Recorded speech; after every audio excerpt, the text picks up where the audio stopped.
McIntyre, hilarious as always, was on Sports Illustrated recently, and he said this. Today's day and age, it's lucky I'm as good as I am, or I might get lost in the shuffle, because I suggest to a lot of the talent backstage when they're asking for advice, maybe change your last name to Fatu or something, you might get more opportunities. I mean, he's not wrong. When you look at the entirety of the product, the bloodline is everywhere. From links within WWE LFG, to NXT, to Legends in TKO, to Raw, Smackdown, title scenes, they're everywhere. Hell, if you really want to be pedantic, even Naomi married Jimmy Uso, and now that's Trinity Fatu. Although I love Trin, so I'ma let it slide. Drew McIntyre also had this to say about the end of his career and becoming WWE champion again. I'm looking at the landscape. I've seen what's been happening recently, and I've came back with a new mindset. I'm back to get what's mine. It's time for Drew McIntyre to be WWE champion again. Get what I deserve, get what I've earned, and when I'm gone, I'll be gone. You won't see me showing up in some spin-off WWE shows like, please watch me, please remember me. I'm going to make sure I do everything I want to do. Make my mark, because when I'm gone, everyone forgets. And it's not the fans' fault. It's the product's 52 weeks a year, no reruns, no off-season. If you're out of sight, you're out of mind. And it's taken me 20 years to realize that. And I watch all the other guys, like, giving their all like I used to do in every, facet of our business. And now I'm like, screw that. I'm going in to get what's mine. And when I'm gone, you won't see me again. I personally would love to see Drew McIntyre be WWE champion again, but get in line, pal. That's LA Knight's game now. Then, Charlotte Flair had an incredible piece for the Players Tribune, where she raises a very good point about the way age is judged in pro wrestling. She said, quote, "I'm 39, but as a female wrestler who's pushing 40, I promise you there are people in this industry who already consider me old. Never mind that I'm literally younger than Cody, who is considered the face of the company, and Roman, who is probably our biggest star. Never mind that CM Punk, who I'm 7 years younger than, main event in night 1 of Mania, and John Cena, who I'm 9 years younger than, main event in night 2. Never mind that we live in an era when athletes are extending their primes for longer than ever. For men, and I say this with so much respect for the guys I just mentioned, there's no such thing as aging out. For women though, the rules are just different. For women, as depressing as it sounds, I think a lot of people still only know one way to value them, as young and disposable. Again, a very, very valid point. Why should women be considered to be getting on a bit because they're pushing 40? There's really no reason why Charlotte couldn't be wrestling for another 9-10 years if she so wants. But elsewhere in the women's division, Naomi shared another video with the contents of her Money in the Bank briefcase.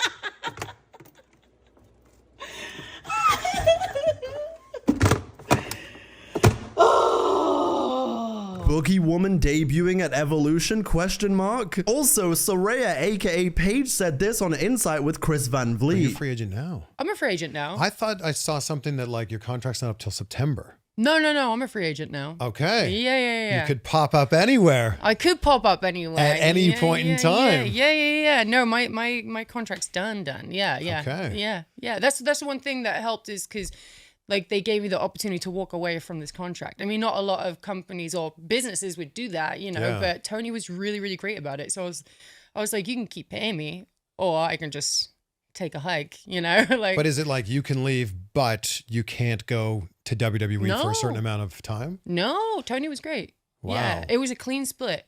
That was it. And so you could pop up in WWE. I could. Tomorrow. I could, tomorrow, yeah.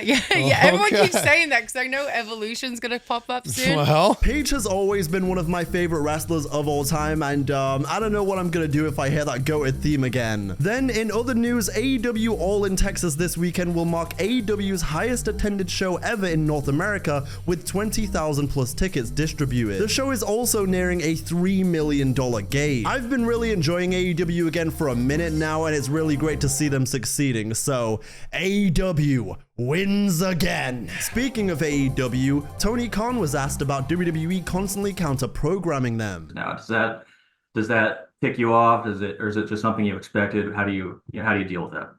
Well, I think we're going to put on a great event, and we have to focus on putting on the best event we can with the best wrestlers in the world. So that's a lot of fun. So we're going to have a great show next Saturday afternoon, and we're very focused on what AEW is doing and the AEW fans. And I think that served us really well. Genuine A-star response there from Tony. The right way to handle WWE being petty is to just remain mature and keep on keeping on. I don't know if anyone else has noticed, but it certainly feels like not only was there a shift in AEW programming, but there's been a shift in the maturity of Tony Khan in the entire locker room. It's been far less about FWWE than it used to be, and I'm really glad about that. It links into something MJF said recently too. He said, quote, Tony Khan has learned that you want people in your locker room that not only want to be there, but are worthy of being there. We've had a lot of guys in the past come in and think they are going to be king shit just because they had their time in the sun for a millisecond in other promotions. That's not how it fucking works. It's called all elite wrestling, not all average wrestling, not all mediocre wrestling, not all I'm going to show up, cash a check, and expect to be world champion wrestling. It's all elite wrestling. Right now, everyone in that locker room is on the same page.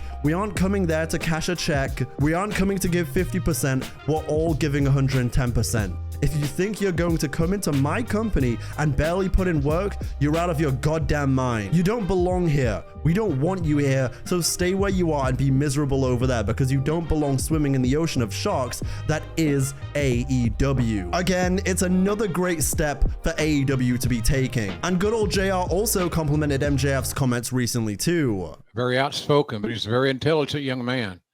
So I applaud what he says. It has the balls to say it, because in some circles that'll get your ass in trouble. But he's a good representative of that, and I expect him to be a vocal leader in AEW for years to come. Then via WrestleVotes Radio, there's an idea floating around that upon his return, Roman Reigns will be known as Tribal Chief 1 or OTC 1. Terrible.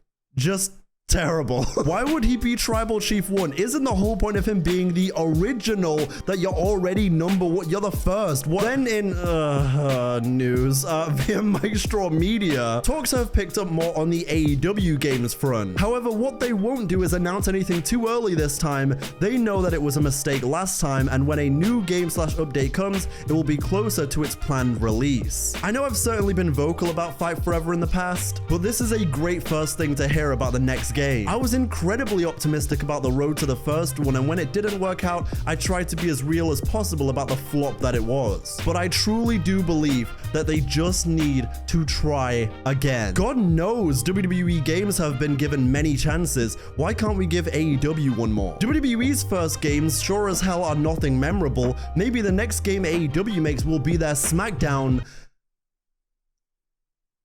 Here comes the pain. You thought I was going to say the other game. No. Then, the Mark of the Week award goes to this guy on Twitter. Basically, in an online argument, he sent a video of himself trying to look threatening with a WWE replica belt. I am just so convinced some of you should not be allowed outside. Then in I don't know what real life is anymore news, Jelly Roll is not only going to be on Smackdown tonight, but he's set to be involved in a program with Logan Paul. Deonte DDJ says, oh so confusingly, I've said time and time again, removing whatever your personal feelings are for Logan Paul, he's still a great wrestler, and I'm not sure what they're thinking necessarily here, but maybe Jelly will surprise us, I don't know. Then, congrats to Kalani Jordan and Carmelo Hayes who got engaged this week. Gotta be one of my favorite couples in the PC for real. And you know guys, you'd be really perfect for this one shot. Never mind. Then moving back to Charlotte Flair. She opened up about the infamous segment with Tiffany Stratton in Chicago and how she was legit rocked by Stratton's 0-3 record at Marriage's line. She said, quote, I think in those times when people have seen me appear rattled by the booing, those are just the times when I felt like, at least for a moment, the boos aren't for Charlotte. They're for Ashley. They're for me. They're because of the way I look, or because of the energy I'm giving off as a woman, or because of real trauma I've gone through in real life. So when it got mentioned in Chicago that I have an 0-3 record at Marriages, yeah, it rocked me legit. I'm not too proud to tell you that. I don't need everyone thinking I'm playing 5D chess all of the time. My reaction to that line was as genuine as it gets, because, and maybe this makes me naive, in my head, Charlotte hasn't been divorced, so I wasn't expecting it to come up in that promo, and then all of a sudden I had an entire arena cheering as I got mocked for something that was, and frankly still is, devastating to me. You're gonna be just like you are outside of the ring. Alone. What is that record? Like what? 0-3? Woo! Hey Tiffany, is that why Kaiser's in my DMs? You've got a feel for Charlotte here. Regardless of what you think of her as a character, at the end of the day, divorce still sucks, and that's Ashley dealing with it, not Charlotte. Then, it has officially been a year since the remarkable Stephanie Vaquer came to WWE. What an incredible rookie year in the big time. She has done herself so much justice in getting over, and I'm really excited to see what she does next. Although when she's eliminated by Nikki Bella in the Battle Royal at Evolution, I just need you guys to not get mad. Remember, there's always a plan B. If B stood for Bella. Speaking of divas, Charlotte Flair revealed that she still possesses the original Divas title. WWE let her keep it after the new one was introduced at WrestleMania 32. Then in, oh, that's not, okay, news. The Undertaker says Michelle McCool wanted him to pose for the ESPN body issue. Undertaker responded by saying, "They do not want to see me under the black." Then in great news, Gunther versus Penta for the World Championship is being advertised for next weekend's live event in Corpus Christi, Texas. I'm gonna need that match on Raw as soon as possible. Thank you.